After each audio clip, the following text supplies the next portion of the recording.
दोस्तों मंगल इस समय पर सिंह राशि में चल रहे हैं, जहां मंगल और केतु का योग बना हुआ है। और अब 28 जुलाई से मंगल राशि परिवर्तन करने जा रहे हैं। मंगल चले जाएंगे कन्या राशि में।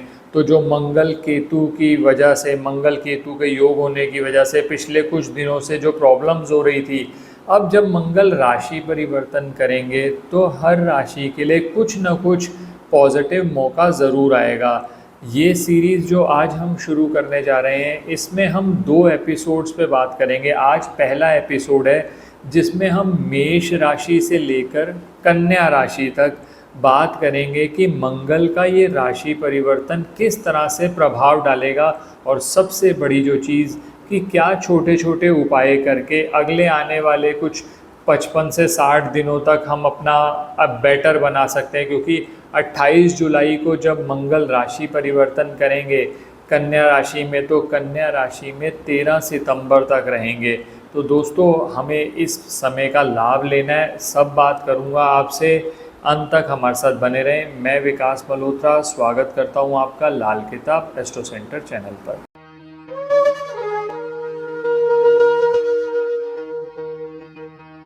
अब दोस्तों सबसे पहली बात, मंगल का राशि परिवर्तन बहुत महत्वपूर्ण है। और आपने देखा ही होगा पिछले 45 से 60 दिनों के अंदर जब मंगल और केतु की युति बनी हुई थी, तो वैश्विक स्तर पर भी हमने पहले भी एक सीरीज शुरू करी थी। मंगल केतु जब सिंह राशि में प्रवेश करे थे, और हमने ये उस समय पर प्रेडिक्ट किया था कि बहुत सारे वैश्विक स्तर पर भी ऐसी घटनाएं होंगी जिसके अंदर आपस का वैमनस्य बढ़ने के चांसेस बढ़ जाते हैं। वो बातें बिल्कुल सही सटीक साबित हुई। आप वो वीडियोस हमारे चैनल पर देख सकते हैं। वो वीडियोस आपको उपलब्ध हो जाएंगे। अलग अलग राशियों पर प्रभाव हमने बात करी थी।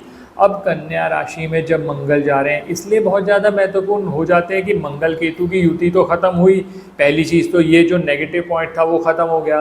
दूसरी बात दोस्तों, 2025 का जो साल है ना, अगर अंक ज्योतिष के हिसाब से देखें, 2 + 2 4 और +5 ये टोटल आता है 9, जो मंगल का साल बनता है। तो दोस्तों ऐसी स्थिति में जब वो कन्या राशि में जा रहे हैं, सिंह राशि में जब मंगल थे ना दोस्तों तो उग्र थे। अब जब कन्या राशि में चले गए, अब ये आ गई बुध की राशि। यहाँ पर उग्रता नहीं चलेगी, अब चलेगी कैलकुलेशन। इंटेलेक्ट को लेकर चलना पड़ेगा। यानी अब तक क्या कर रहे थे दोस्तों, सिंह राशि में थे ना, तो हम कहते थे कि सूर्य की राशि में चले गए, सूर्य के घर में चले गए हैं। अब सूर्य और मंगल दोनों मिल गए तो हम किसी तरह से अपनी ऊर्जा को बढ़ाएंगे। अब ऊर्जा बढ़ाने की बात नहीं है। अब ये नहीं है कि आपको हार्ड वर्क करना है, अब आपको करना है स्मार्ट वर्क। क्योंकि अब मंगल आ गए हैं बुध की राशि में। अब बुध की राशि में जब आ गए हैं, कैलकुलेशन के हिसाब से चलोगे तो लाभ रहेगा। अब बात कर लेता हूँ अलग अलग राशियों पर। और मैंने जैसे आपको पहले कहा, आज इस सीरीज़ का पहला एपिसोड है जिसमें हम मेष राशि से लेकर कन्या राशि तक आपसे बात करेंगे। इफ़ेक्ट क्या पड़ेगा और किस तरह से आप उपाय कर सकते हैं। और ये जो रिजल्ट्स हैं ये मुख्यतः चंद्र राशि के हिसाब से आप देख सकते हैं, या आपकी नाम से बोलने वाली राशि मेष राशि है, मेष से कन्या राशि, तो आप ये रिजल्ट्स देख सकते हैं। अब सबसे पहले बात करते हैं मेष राशि की। अब मेष राशि की बात करी जाए तो ये जो गोचर हो रहा है ये छठे भाव में हो रहा है। अब छठा भाव क्या है, ऋण, रोग और शत्रु से संबंधित माना जाता है। तो सबसे पहले दोस्तों यही है कि गुप्त शत्रुओं से सावधान हो जाइए। बहुत सारे ऐसे लोग हैं जो आपके साथ घूमते होते हैं, लेकिन अंदर ही अंदर वो शत्रुता करते हैं, कहीं ना कहीं आपको गिराने के चक्कर में रहते हैं। तो अगले कुछ समय तक, जब ये करीब करीब 60 दिन मैं बोलूँगा इसको, इन 60 दिनों में थोड़ा ये ध्यान रखिए अपने गुप्त शत्रुओं का। और इसके लिए दोस्तों सबसे अच्छा उपाय मेष राशि वालों के लिए, जो रामबाण की तरह काम करता है, अगर आप नियमित तौर पर हनुमान चालीसा का जाप करते रहो। अगर आप करते हैं तो उसका एक टाइम बना दीजिए, उसी टाइम पर करिए, दीपक जलाइए, हनुमान जी के सामने हनुमान चालीसा का जाप करिए। आप बिल्कुल ऐसा भी कर सकते हो, अलग से एक कमरे में बैठ गए, शांत रूप से कर लिया, कोई ज़्यादा शोर शराबे की ज़रूरत नहीं है। आप देखिएगा सबसे पहले तो लाभ आपको यही होगा। दूसरी बात, अब मंगल जो है जब 6th हाउस में आपके आ जाएंगे ना दोस्तों, तो ये एक फ़ायदा इनडायरेक्टली आपको करेंगे कि जो कंपटीशन है उसमें विजय मिलेगी। कोई कोर्ट केसेस अगर आपके चल रहे हैं तो उनके ख़त्म करने की जो संभावना है वो बनती चली आएगी। और दोस्तों वैसे भी अगर आप मेष राशि की बात करें तो लगन लॉर्ड भी हैं, तो अगर कोई तबीयत बहुत ज़्यादा देर से ख़राब चल रही थी ना, तो अब उसके ठीक होने के चांसेस बढ़ने लगेंगे। तो ये सबसे पहली बात करी मैंने मेष राशि वालों की। और अगर कोई भी दिक्कत इस समय पर होती है तो मैंने जैसे कहा हनुमान चालीसा का आप नियमित तौर पर जाप करते रहें। और दूसरी बात आप ये कर सकते हैं, नियमित तौर पर मंगलवार वाले दिन हनुमान जी को बूंदी का प्रसाद चढ़ा दो। फिर ये प्रसाद अपने घर में भी वितरित कर सकते हो, आसपास वालों को भी वितरित कर सकते हो। ये पहला आपकी मेष राशि की बात हो गई। अब दोस्तों दूसरी बात करते हैं वृषभ राशि की। अब वृषभ राशि वालों के लिए ये जो गोचर हो रहा है ना दोस्तों, ये पंचम भाव में हो रहा है। अब पंचम भाव बहुत ज़्यादा महत्वपूर्ण होता है। अगर आप कोई पढ़ाई कर रहे हैं, बहुत समय से आप मान लीजिए शेयर मार्केट के अंदर ट्रेडिंग करने की कोशिश कर रहे थे, तो जैसा मैंने कहा ना, जब मंगल कन्या राशि में आएंगे तो जो कैलकुलेशंस है, इंटेलेक्चुअल एबिलिटी आपकी और बढ़ जाएगी। और ख़ासकर तब जब मंगल आपकी पत्रिका के अंदर बहुत अच्छी पोजीशन पर बैठे हुए हैं, बुध आपके राशि में, आपकी पत्रिका में अच्छी पोजीशन में है, ऐसी स्थिति में शेयर मार्केट से आप गेन कर सकते हैं। लव रिलेशंस में इम्प्रूवमेंट आएगी। और दोस्तों अब बहुत सारे लोग ऐसे होते हैं जो वृषभ राशि वाले फ्यूचर के लिए बहुत ज़्यादा परेशान हैं कि सर नौकरी चेंज करना चाहते हैं, तो दोस्तों अब चांसेस बनेंगे आपके नौकरी में परिवर्तन के। अब मान लीजिए आप कहते हैं कि सर कुछ दिक्कत आ रही है इन 60 दिनों में, तो उस स्थिति के अंदर सबसे पहले तो आप ये करिए, नियमित तौर पर गौ माता को थोड़ा सा गुड़, और दोस्तों क्वांटिटी का ध्यान रखा करो, रोटी ले लीजिए, रोटी के अंदर थोड़ा सा गुड़ लगा के दीजिए। ऐसा नहीं करना कि गुड़ मान लीजिए 1 किलो गुड़ आपने एक ही गाय को खिला दिया, तो दोस्तों वो नुकसान भी कर सकता है। थोड़ा सा गुड़, मतलब एक रोटी ली, उसमें गुड़ का एक बहुत छोटा सा टुकड़ा, मान लो 2 या 3 रोटी खिला रहे हो तो एक छोटा सा टुकड़ा थोड़ा सा बड़ा कर लिया, बस इतना ही। इतना करेंगे तो आपको लाभ हो जाएगा। ये बात करी मैंने वृषभ राशि वालों के लिए, जिनके लिए ये गोचर हो रहा है पंचम भाव में। अब बात करते हैं मिथुन राशि की। दोस्तों मिथुन राशि के लिए गोचर वैसे भी ज़्यादा महत्वपूर्ण है, इसलिए महत्वपूर्ण है कि जो कन्या राशि है उसके स्वामी हैं बुध। और मिथुन राशि वालों की बात करी जाए तो उनके ये चौथे भाव में गोचर हो रहा है। और दोस्तों बहुत ही फेवरेबल है उनके लिए।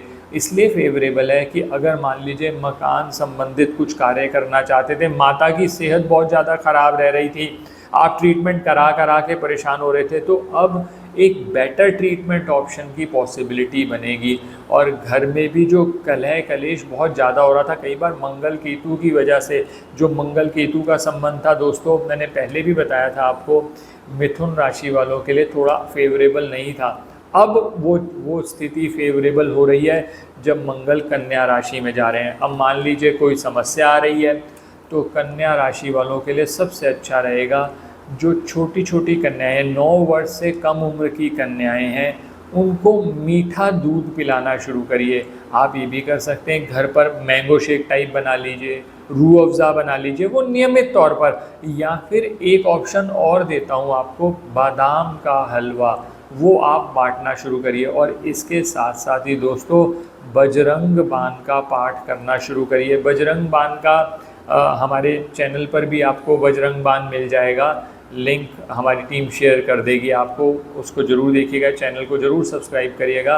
वो बजरंग बाण नियमित तौर पर, कोई हेतु के लिए नहीं दोस्तों, इसके लिए भी मैंने अलग से वीडियो शेयर किया हुआ है कि बजरंग बाण को जब आप जाप करते हैं तो क्या क्या सावधानियां बरतनी चाहिए।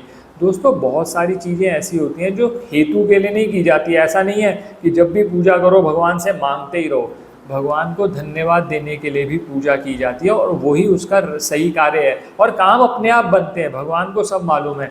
तो आप बजरंग बाण का नियमित तौर पर कम से कम, और कुछ नहीं तो मंगलवार वाले दिन जाप करना शुरू करिए, लाभ होगा ही होगा आपको। अब बात करते हैं कर्क राशि वालों के लिए। कर्क राशि वालों की बात करी जाए तो ये जो गोचर है उनके 3rd हाउस में हो रहा है। अब दोस्तों कर्क राशि के लिए ये बहुत ज़्यादा महत्वपूर्ण समय होगा, खासकर अगर आप अपने छोटे भाई बहनों के साथ अच्छा संबंध बना के रखें, पहली चीज़। दूसरी बात दोस्तों, कर्क राशि वाले इसका फ़ायदा और उठा सकते हैं क्योंकि जो बुध की राशि में मंगल आएंगे ना, तो व्यक्ति अपने आप को प्रमोट कर सकता है, एडवर्टाइज कर सकता है। कर्क राशि वालों के साथ एक बहुत बड़ी समस्या होती है। कर्क राशि वाले जो हैं वो ज़रूर लिखिएगा कि मैं सही कह रहा हूँ या नहीं, कमेंट्स में ज़रूर लिख के बताइएगा। ओवर इमोशनल होते हैं और उन लोगों के साथ प्रॉब्लम ये है कि अपनी बात को कह नहीं पाते और ऐसे में लोग फ़ायदा उठा लेते हैं। जब मंगल जाएंगे ना कन्या राशि में, 3rd हाउस में आपके, तो अपने आप ही आपको पराक्रम देंगे कि लोगों की बातों में ना आकर अपनी सारी बातें मत खोल के रख दो किसी के सामने। आप ये मत समझाओ, बोलो कि मेरे को ये प्रॉब्लम है, ये प्रॉब्लम है, क्योंकि बहुत ही कम लोग हैं, आप कर्क राशि वाले ज़रूर लिख के बताइएगा, बहुत ही कम लोग हैं जो आपकी प्रॉब्लम को समझते हैं। बहुत सारे लोग सिर्फ उस प्रॉब्लम का मजाक उड़ाते हैं और लोगों के साथ आगे भेद खोलते चले जाएंगे। पता चलेगा आपने तो इमोशनल होकर आंसू बहाते हुए अपनी बात कह दी और दूसरा उसका फ़ायदा उठा रहा है। जब मंगल कन्या राशि में आएंगे ना, तो ऐसे लोगों का नाश होना तय है, ये आप लिखवा के रख लीजिए।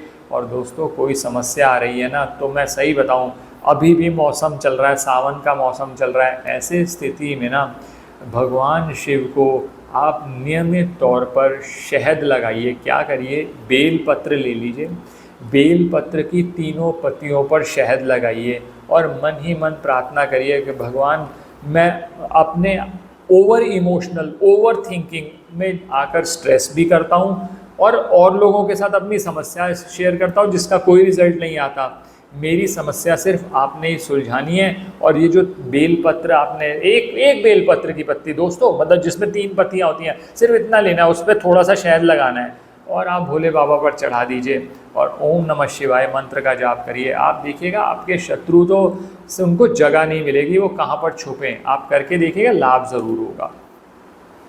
अब बात करता हूँ सिंह राशि की। सिंह राशि के लिए ये गोचर बहुत ज़्यादा महत्वपूर्ण है। इसलिए महत्वपूर्ण है क्योंकि पहले क्या हो रहा था, मंगल और केतु चले थे सिंह राशि के अंदर। मंगल और केतु दोनों के जब दोनों की आपस में लड़ाई, जो कि परस्पर शत्रु हैं, तो मांगलिक कार्यों में हमेशा बाधा आती थी। सिंह राशि वाले लिख के बता दीजिएगा दोस्तों कि पिछले 60 दिनों में कितने काम बने।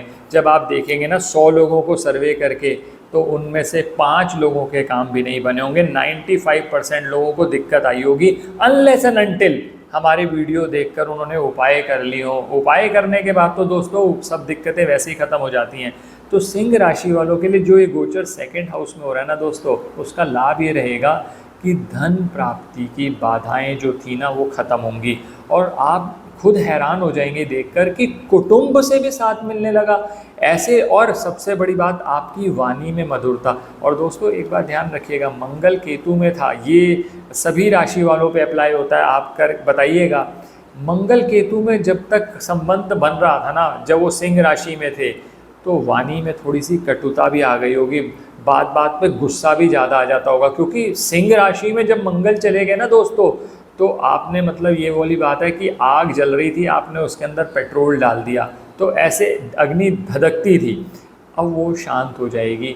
तो ऐसे अवसर का 60 दिन है आपके पास दोस्तों लाभ उठाने के लिए। तो 6 दिन भी काफ़ी होते हैं, तो 60 दिन तो बहुत है, लाभ उठाइएगा। अब मान लीजिए आप कहते हैं कि सर कुछ दिक्कत आ रही है, तो दोस्तों सबसे अच्छा उपाय सिंह राशि वालों के लिए कि आप क्या करिए, नियमित तौर पर हनुमान चालीसा का जाप करें। प्लस जैसे मैंने कहा, मंगलवार वाले दिन आप, मैंने पिछले उपाय में बताया था, बूंदी लेके जाएंगे। यहाँ पर सिंह राशि वाले बहुत चालूपंथी करेंगे, वो क्या करेंगे, बूंदी नहीं ले जाएंगे, वो 2 चीज़ें ले जा सकते हैं, या तो इमरती ले जाओ या जलेबी ले जाओ। वो इमरती और जलेबी आप चढ़ाइए भगवान को, और बाहर आकर जो व्यक्ति बैठे होते हैं मंदिर के बाहर, गरीब व्यक्ति, आप वो इमरती जलेबी उनमें बांट दीजिए। वो अपने परिवार के लिए चाहे छोटा सा पीस रखिएगा, बाकी सब कुछ बांट दीजिएगा। आप करके देखिए, लाभ ज़रूर होगा आपको। अब आखिरी राशि जो कि हमारी कन्या राशि है, बहुत ज़्यादा महत्वपूर्ण हो जाती है क्योंकि कन्या राशि में ही ये गोचर हो रहा है। मंगल आई कन्या राशि में रहे हैं। अब दोस्तों वैसे फेवरेबल है, लेकिन एक दो चीज़ें नुकसान भी हो सकती हैं।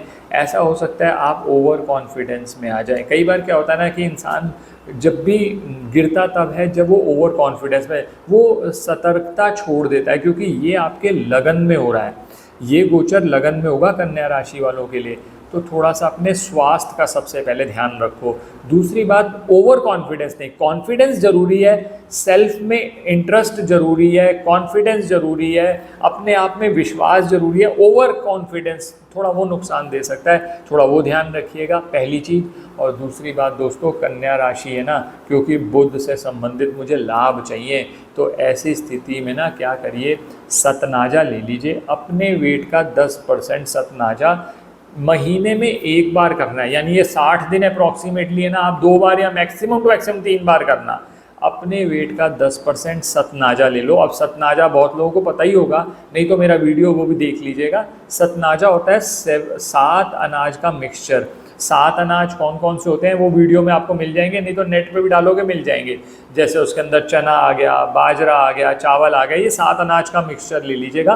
बना बनाया पंसारी पे मिलता है। अपने वेट का 10% लीजिएगा, और जहाँ पर भी बर्ड्स मिल जाते हैं, जहाँ पर भी पक्षी मिल जाएं आपको, आप वहाँ पर डाल दीजिए। आप करके देखिए, लाभ ज़रूर होगा। तो दोस्तों इस तरह से, अब मैंने कहा ना कि 2025 का जो साल है वो मंगल का साल है। मंगल तब आपको फ़ायदे देगा जब आप मंगल के हिसाब से, यानी जो एनर्जी है दोस्तों, एनर्जी वही है, एनर्जी को आपको डाइवर्ट करना है पॉजिटिविटी की तरफ। अगर आप उसे नेगेटिविटी की तरफ डाइवर्ट करेंगे, आपकी सोच खराब होगी, तो वहाँ नुकसान हो सकता है। थोड़ा सा कैलकुलेशन ध्यान से, और अपनी कम्युनिकेशन स्किल्स को, अपने आप को प्रमोट करो। बहुत सारे बिजनेसमैन हमारे साथ जब जुड़ते हैं तो उस समय पर क्या होता है कि उन्होंने कभी ऐड नहीं किया। जब हम बिजनेस एस्ट्रोलॉजी की कंसल्टेशन देते हैं तो हम उनको ये बताते हैं कि आप अपने आप को प्रमोट कैसे करेंगे, किस तरह से लोगों को बताओ। क्योंकि क्या है, आज की डेट में जो दिखता है वही बिकता है। तो आपको अपने आप को सेल कैसे करना है, अपने प्रोडक्ट को बताओ, क्या उसमें खास बात है, कैसे वो कॉम्पिटिटर से डिफरेंट है। और एक बार वैल्यू क्रिएट करो। जब कस्टमर के लिए आप वैल्यू क्रिएट कर देंगे ना, तो अपने आप ही कस्टमर आपके पास आएगा। आशा करता हूँ दोस्तों वीडियो पसंद आया होगा। अगर वीडियो पसंद आया तो लाइक करें, बाकी लोगों के साथ भी शेयर करें। चैनल पे नए हैं, अब तक सब्सक्राइब नहीं किया तो प्लीज़ सब्सक्राइब कर दें। जो बाकी 6 राशियाँ रह गई, अगले एपिसोड में हम बात करेंगे, तब तक हमारे साथ बने रहें। धन्यवाद दोस्तों। किसी भी तरह के ज्योतिषीय परामर्श के लिए हमारी वेबसाइट्स पर विजिट करके अपॉइंटमेंट बुक कर सकते हैं, जिनका लिंक डिस्क्रिप्शन में दिया हुआ है। धन्यवाद दोस्तों।